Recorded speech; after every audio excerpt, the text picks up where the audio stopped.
Boa noite.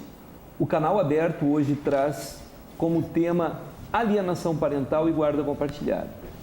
Para o debate, nós convidamos a professora doutora Denise Quaresma, da Universidade Fevale, o doutor Sérgio de Moura Rodrigues, advogado e presidente da Associação Brasileira Criança Feliz, e o nosso querido ex-vereador Betinho Có, do Partido dos Trabalhadores, que inclusive foi responsável pelo projeto de lei que institui no município de Novo Hamburgo a Semana de Combate à Alienação Parental. Para iniciar o debate, eu gostaria de perguntar para a professora Denise, no decurso do seu trabalho, no exercício do seu trabalho, porque a senhora trabalha como perita também da área judiciária, é isso? Em algumas circunstâncias. Sim.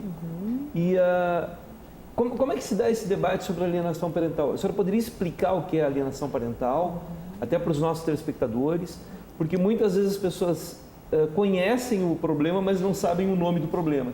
Né? E como é que se trata desse problema? E se isso é de fato um problema, ou se muitas vezes tem uma fantasia, as pessoas distorcem o conceito de alienação parental.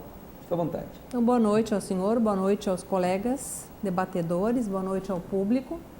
A verdade é que a alienação parental é algo que é mais comum do que se imagina. Vem se falando de alienação parental concretamente há não muito tempo no nosso país, né? Mas sabe-se que de fato ela ocorre na medida que um dos genitores, né, cria para o filho ou para a filha uma falsa impressão do genitor do sexo oposto, né? Fazendo com que essa criança acabe imaginando que esse genitor a abandona, que esse genitor não se importe com ela, que o genitor realmente seja alguém em quem não possa confiar, né? E se vê assim a alienação parental de forma muito comum, né? Quando, por exemplo, a criança ganha um presente do pai ou da mãe e o genitor do sexo oposto desfaz o presente, né? Ou faz uma crítica ao genitor do sexo oposto, né? Desconstitui esse genitor, diz para a criança que essa pessoa, o pai não é bom o suficiente ou a mãe não é boa o suficiente, desqualifica esse genitor para o filho. Isso são aspectos da alienação parental. Também, por exemplo, quando um genitor toma uma medida que seja em relação à criança, por exemplo, trocar de escola, sem consultar o genitor do sexo oposto. Isso também é alienação parental, né? Uma troca de escola é algo muito importante para uma criança, né? E quando não se consulta o genitor do sexo oposto, está se fazendo esse genitor como morto. A gente diz que a alienação parental é uma morte inventada. Se inventa a morte do outro genitor, né? É como se ele não existisse. E às vezes, em alguns casos, é tão grave a alienação que eu lembro, por exemplo, de um caso onde uma menina, a mãe tem um relacionamento extraconjugal, o pai sabe do relacionamento extraconjugal da mãe e afasta a mãe de casa, afinal ela é uma mulher que não é merecedora do convívio com a própria filha, diz um monte de adjetivos caluniosos contra a mulher, né? E rasga todas as fotos que há na casa da menina com a mãe, todas. E essa mãe passa a ser uma mãe morta para a menina. A família, inclusive, não chama mais a mãe pelo nome. E nem diz a tua mãe, se referem a ela como sendo a prostituta, em todos os momentos. Essa menina desenvolve uma patologia seríssima, um nível de ansiedade elevadíssimo que leva ela a buscar, o pai então busca tratamento para a filha, né? E tudo que eu consigo trabalhar com essa menina é exatamente, né, que o que acontece numa relação entre um homem e uma mulher diz respeito à relação do homem com a mulher. E esse pai não tinha o direito de fazer isso com essa filha. porque sabe-se lá os motivos pelo qual essa mulher busca um amor fora de casa. Isso em nenhum momento foi considerado. Foi só considerado a atitude dela e mata-se a mãe dessa menina. Isso é um caso extremo de alienação parental. Né? E isso ocorreu de fato, né? Trazendo inúmeras consequências psicológicas para essa menina na adolescência, ao ponto de que ela tenta o suicídio, né? O que é muito comum na criança que sofre alienação. Né? Então, bom, acho que isso seria um exemplo assim... Um problema seríssimo, um problema que... E nesse sentido, doutor Sérgio, como é que a ONG que o senhor administra, que o senhor preside, como é que a ONG trabalha essa questão no sentido dessa conscientização, né, a nível nacional, pelo que a gente vê? Como é que funciona o trabalho da Associação Brasileira Criança Feliz? Boa noite, Fernando. Boa noite, doutora. Boa noite, Betinho. Renovada a honra estar com você aqui, nosso autor do projeto de lei e lei, né? Bom, a Associação Brasileira Criança Feliz, e o próprio nome já diz Criança Feliz, porque uma criança não vai ser feliz, em hipótese alguma, sem a presença, pelo menos, né? Digamos assim, saber que tem pai e mãe e pode contar com pai e mãe. Então, uma criança não é feliz sem pai e mãe, mesmo que separados. Esse é o lema principal da associação. Nós estamos chegando ao 10º ano de trabalho no Brasil e, pode-se dizer, no mundo. Nós trabalhamos aqui na América Latina, na América do Norte, Central, e temos também trabalho na própria Europa lá. Mas aqui no Brasil o foco é grande, inclusive temos o diretor de Novo Hamburgo aqui apoiando, né? Que foi quem contatou com o Betinho para fazer esse projeto de lei, que em todas as cidades, né, as capitais, nós já temos no Brasil uma lei semelhante que diz que nós devemos, com o poder público, com a associação, manter aberto o diálogo, né, do estudo da alienação parental, entender melhor, buscar soluções, produzir conhecimento para que se combata a alienação parental. Perfeito. O vereador Betinho, na época vereador, presidente da Câmara, inclusive na época que nós procuramos, né, o vereador com a proposta desse projeto de lei que institui no âmbito do município a Semana de Combate à Alienação Parental. Nós tivemos lá uma aceitação unânime, né? Todos os vereadores não só apoiaram a lei, votaram a favor do projeto de lei. A gente sempre agradece. Esse agradecimento ao vereador Betinho ele é estendido aos outros vereadores que não só entenderam a importância dessa semana, né, dessa data comemorativa, por assim dizer, e ao mesmo tempo lá na oportunidade da exposição do projeto de lei, eles colocaram suas observações, né? Então foi um momento muito importante. Primeiro quero cumprimentar, Fernando, boa noite aos debatedores, a professora Denise, né? E também ao Sérgio, a você e aos ouvintes, os telespectadores da nossa TV de Novo Hamburgo, né? A Vale TV, que dá essa oportunidade da gente estar aqui. Essa lei foi criada em 2012, são 5 anos, são 5 anos que ela existe em Novo Hamburgo, onde nós, no dia 25 de abril, né, se comemora a data, né, e com debate, eu lembro, e eu fiquei muito feliz quando fui procurado pelo Fernando Marco e também pelo Sérgio, onde nós iniciamos um debate importante na Câmara de Vereadores de Novo Hamburgo, com audiência pública, com a presença do juiz, o doutor Manuel, né? Promotor na época, né? Manuel, isso. A juíza, a doutora Patrícia Arnold. E também presente advogados, psicólogos, e naquela atividade importante, nessa audiência pública, onde a gente teve a participação da comunidade, da sociedade, antes de ir à votação do projeto, e com os demais vereadores. Então, eu quando tive 2 mandatos e fiz 32 projetos, né, e são 28 leis, e essa é uma das que eu tenho orgulho de ter sido autor, né, em parceria, e onde eu fui conhecer mais a lei, porque eu vejo da importância dessa lei e a questão de discutir alienação parental, porque hoje, exatamente no início da fala da professora, né, ela coloca todos os dados que pode acontecer quando existe a discriminação entre o casal, né, e isso o Sérgio falava também, e fala dentro da ONG, da criança, não pode existir uma criança feliz onde existe essa discriminação, né, entre o casal, e mais que são duas pessoas discriminadas, o pai ou a mãe, mas a criança é atingida diretamente. Ela é que é mais discriminada, porque ela é fruto, queira ou não queira, de um amor, né?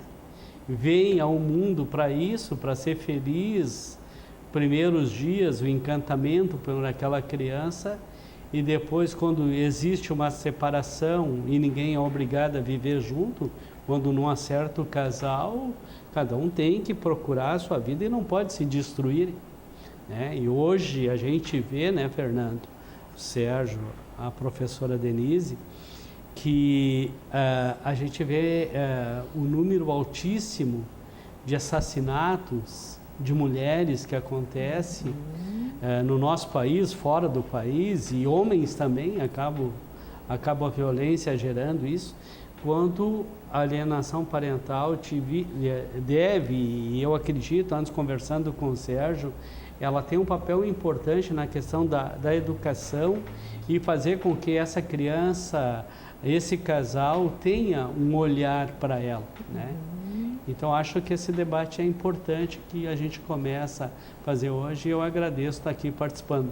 Hoje, como ex-vereador, né, aposentado, e admiração, tenho um neto, né? Tenho um neto com 3 anos e 6 meses, e eu sei da importância daquela criança tem para a gente, né? O que ele representa para mim, o que eu represento para ele, né?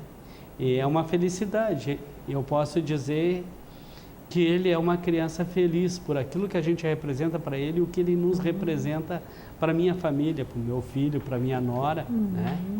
E isso eu queria ver junto com a minha esposa, né? Nós somos casados há 42 anos, vamos fazer 43 anos de casado, e para nós é muito importante esse convívio com uma criança hoje de 3 anos de idade, né? Uma vida nova. Meu filho caçula tem 33 anos, né? Então isso é um papel importante. Muito eu bom. Fiquei muito feliz em ser vereador e ser o autor dessa lei numa parceria com você, Fernando Marques, e com o Sérgio, né, que me deram essa oportunidade, essa alegria. Perfeito. Professora, o termo alienação parental, ele vem desde 1984, né? Isso foi 85. 84, 85, né? Na realidade, é um nome específico para um problema antigo que anteriormente talvez não seria detectado ou detectável, né? Até porque a sociedade mudou, né? A realidade da família hoje, a questão aquele modelo que existia principalmente até a década de 60, década de 70, né? Que a mulher estava ali condicionada a ficar com o marido para o resto da vida, né? Então, eu acredito até que com o advento da pílula anticoncepcional conferiu uma maior liberdade à mulher, né? No sentido de não servir apenas para procriação, como era, digamos, pregado, disseminado na época. Hoje nós temos realidades em que há famílias monoparentais, né? Famílias em que, como a senhora relatou, a criança que saiu o casal se separou, a criança foi lá morar com o pai, né? Ou foi morar com a mãe, e às vezes perde contato com outro genitor, né? Até por essa questão, o filho é da mãe, né? Não adianta, o filho é da mãe, essa realidade mudou, né? Como é que a senhora analisa, como é que a senhora vê essa questão dessa criança que tem 2 lares, né? No momento em que ela tem que ir para a casa do pai também, e aí fica esse conflito, porque daí o conflito já está estabelecido entre o pai e a mãe, como eles não podem brigar sob o mesmo teto, eles usam a criança como instrumento de vingança. Infelizmente a gente vê muito isso, e tu tens razão, né? eu penso que é importante, seria importante que as pessoas pudessem pensar que pode haver, como muito bem disse o senhor Betinho, pode haver ex-marido e pode haver ex-mulher. Isso não é problema nenhum, pelo contrário, muitas vezes é a solução da vida de ambas as pessoas. O que não pode haver realmente é ex-pai e ex-mãe, né?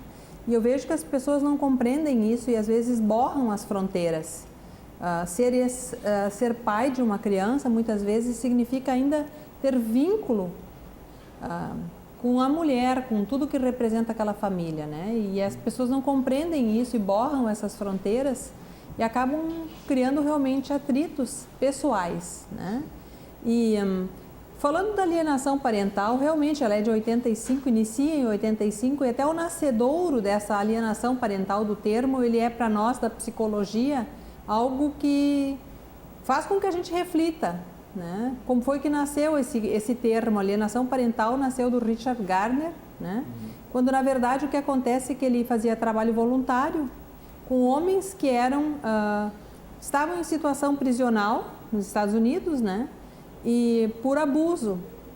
E ele defendia esses homens e no próprio livro dele, quando se lê a obra dele, né, ele em vários trechos se diz favorável à pedofilia, né?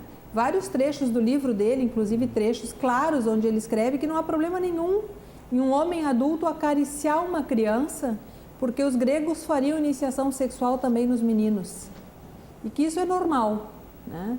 Então, o que se compreendeu com o tempo? Que ele é um pedófilo. E ele, muito inteligente, absolutamente preparado, cria essa expressão alienação parental para defender aqueles homens que haviam feito realmente crimes sexuais com crianças. E ele, então, funda exatamente uma coisa que nós, da psicologia, discutimos hoje muito, que são as falsas alienações parentais. Que são homens que dizem que as mulheres fizeram alienação parental, porém, apenas com o intuito de separar essa criança da mãe, para eles terem ingerência total sobre essa criança. Isso se chama falsa alienação parental. Então, a gente vê hoje na psicologia com muito cautela isso, né? Porque de repente isso virou um fenômeno no mundo inteiro, alienação parental. Mas a gente tem que ver com muita cautela isso, não é que ela não exista, ela existe, tem muita mulher alienadora.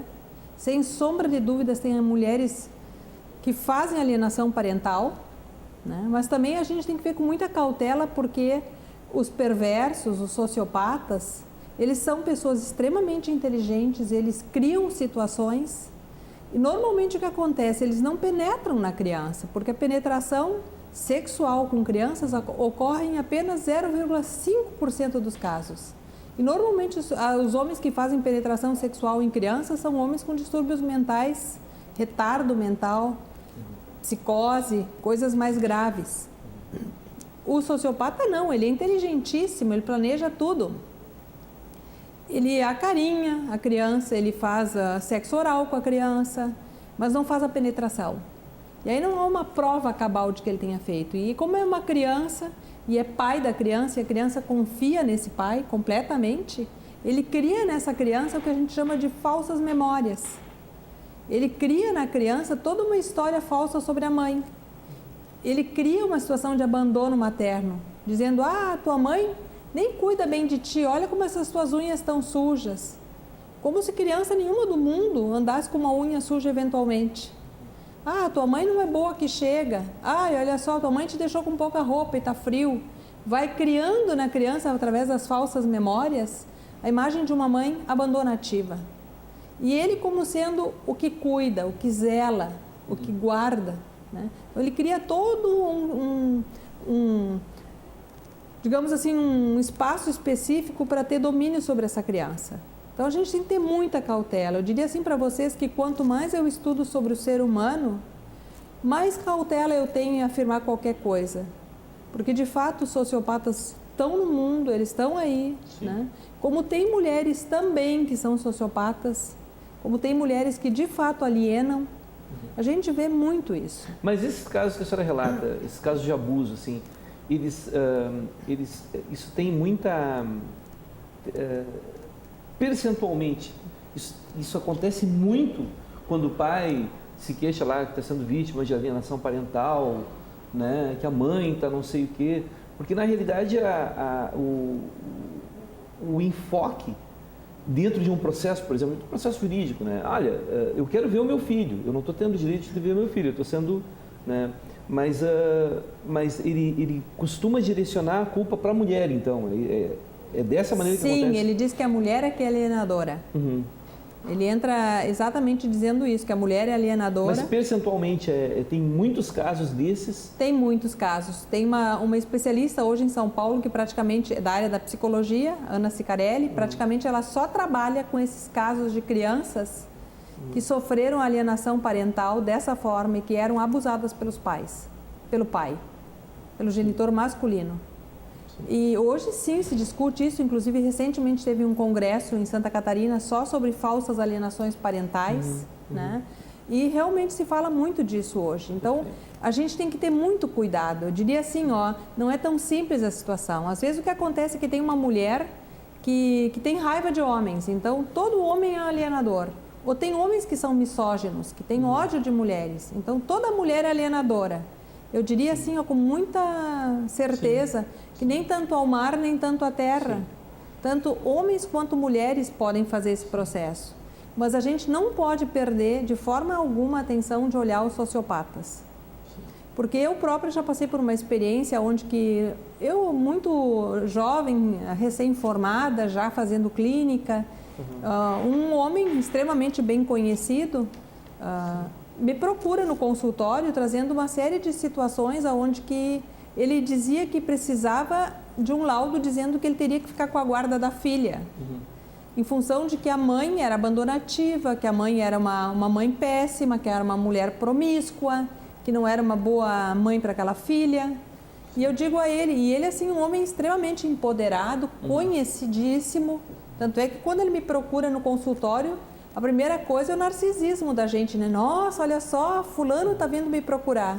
Mas como eu já na época era uma pessoa que fazia supervisão, corria atrás, buscava conhecer de fato os casos, fui fazer supervisão com um excelente profissional com muitos anos de clínica. E esse profissional me disse, calma, olha com cautela, veja bem por que ele te elegeu. E eu fui me dando conta que ele me elegeu porque eu era inexperiente, porque eu era nova no campo, e o que ele queria era justamente isso. Ele queria ficar com a filha e afastar essa filha da mãe. Então, veja, isso aconteceu há muitos anos atrás. Depois disso, aconteceu muitas vezes de novo. Sim. E até recentemente aconteceu de novo. Sim. Então, a gente tem que olhar com muita cautela tudo isso. Perfeito. Sérgio, o histórico da Associação Brasileira de Crianças Felizes, as pessoas que procuram, porque geralmente o pai ou a mãe e a gente sabe que são mais os pais que procuram, né? Não. As mães também, tem mães também que vêm procurar a associação para esse fim. Eu quero ficar com meu filho e não estou conseguindo. Ou estou sendo impedido, estou sendo desqualificada lá pelo outro genitor. Estatisticamente, como é que funciona? Bom, o objetivo da associação é pesquisar, produzir e divulgar o conhecimento sobre alienação. Mas o conhecimento, digamos assim, sedimentado, né?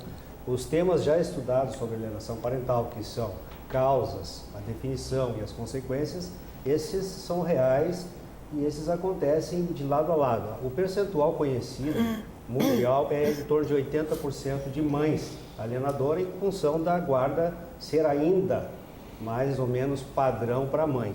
É uma inversão cultural ainda. Mas a alienação acontece de ambos os lados e o termo alienação, caracterizado pela Lei 12.318 e inserido no nosso ordenamento jurídico, traz ele bem, como relatou a doutora. A definição é simples, né? Mas as consequências são graves e a alienação parental existe, é uma realidade e nós estamos tendo muita dificuldade em combater a alienação em si. Os desdobramentos da alienação parental, essas causas mais específicas, como relata a doutora, sim, são reais e também são graves. Porém, a quantidade de alienação pura e com simples objetivo de afastar um pai do outro, esta ainda é grande e embora se trate disso diariamente, por exemplo, a senhora citou o Congresso de Santa Catarina, ali em Joinville, né? Nós tivemos acompanhando e nós acompanhamos todos os congressos e geramos também, vamos para o 6º Congresso Nacional e 4º Internacional agora em Minas, onde trataremos especificamente da alienação parental com os dois enfoques, o jurídico, né, e o psicológico, para que se divulgue e as pessoas pelo menos entendam o básico da alienação parental, que é a realidade e é grave. E as consequências são drásticas, inclusive o suicídio, como a senhora falou. Essa questão do Congresso, agora é o 6º Congresso que debate sobre o tema, sendo que o primeiro Congresso foi em Porto Alegre, o segundo foi em Natal, o terceiro foi no Rio, o quarto foi em São Paulo, o quinto na Bahia e o sexto agora. É uma tradição de pelo menos até agora, cada ano se faz um estado diferente. É que quem organiza os congressos são os diretores estaduais. A BCF tem 24 diretores estaduais, né? Daqui do sul até a Amazônia, trabalhando, divulgando alienação parental constantemente. Esses diretores assumem o compromisso voluntariamente de produzir um congresso, já nasceu nacional e extrapolou as fronteiras, e hoje é internacional, para justamente isso, manter, digamos assim, o tema em discussão, como é o objetivo da lei, passar para as gerações futuras e a gente estudar mais ainda, porque o conhecimento que nós temos ainda é pouco, né, doutora? É um conhecimento, digamos, com 8 anos de lei ainda, mas é pouco conhecimento, não podemos fazer muitas afirmações ainda. Mas é isso, é grave e existe. Perfeito. O Betinho, aquele projeto de lei, né, quando a gente foi lá, apresentou o projeto de lei, e foi feita audiência pública, né? Isso até, tu tem até um testemunho pessoal, até eu gostaria que tu desse testemunho pessoal no segundo bloco, né? Tu tem uma história que ilustra bem essa realidade de alienação parental. No teu trabalho como vereador, depois da aprovação da lei, tu detectou esses casos, assim, na casa dos eleitores, da comunidade, as casas que tu visitou, e tu conseguiu ver esse problema de outra maneira que tu não via antes? Exatamente, né? Que ali nos chamou muita atenção de todos nós, vereadores, né? Os 14 vereadores que nós aprovamos o projeto, e foi unânime por todas as bancadas, que essa mesmo 5 anos aqui, ainda é uma coisa muito recente para nós. E aquilo me chamou a atenção, porque eu nunca tinha visto falar e as discussões mais, né? A gente sabia o que acontecia, né? Tem pessoas que não conhecem o pai ou não, né? Ou conhece a mãe de crianças que foram raptadas, né? Roubada, levada embora para outros países. Há poucos dias a gente viu no jornal dessas crianças voltando, e essa discriminação que dá. E isso me chamou a atenção desde que a gente fez essa lei, e notar o que acontecia. Às vezes, enquanto dentro das próprias familiares, nossos familiares, acaba acontecendo isso.